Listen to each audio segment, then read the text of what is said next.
In today's video, I'm going to teach you how to edit your button design in Squarespace. By the end, you'll know how to update the text on a button, fine-tune its style, and choose a custom color that fits your brand, all using the built-in tools. Start on the page where your button appears in the Squarespace editor. Click directly on the button to select it. A small toolbar will appear.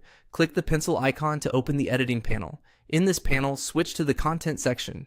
Here you can change the button's text. Keep it short and action-focused.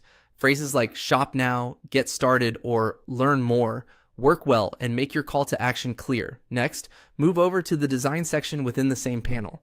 Choose the primary button option. If that's the style you're using for this button, then select Edit Button Styles.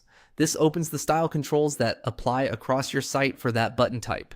Use these controls to adjust the overall look, things like style, shape, and font treatment, so your button feels consistent with your site's design. As you make changes, you'll see a full preview, which makes it easy to dial in the right feel.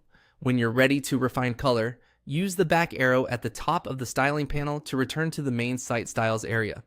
Open the color section by clicking the arrow beside it.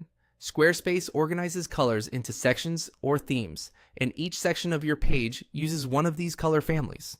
Look at your button in the preview and note which color section it falls under. This tells you which theme settings to adjust. Inside that theme, scroll until you find the button controls. Click the current color swatch for the button to open the color picker. Choose Custom to unlock full control, then select the exact color you want. You can drag the selector, type a hex code if you have a brand color, or use the sliders to get a precise match.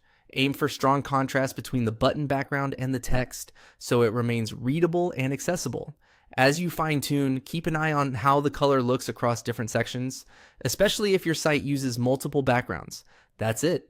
You clicked the button, edited its content, adjusted the design in primary button settings, navigated back to colors, identified the correct section, found the button controls, and set a custom color, all with real-time previews to guide your choices.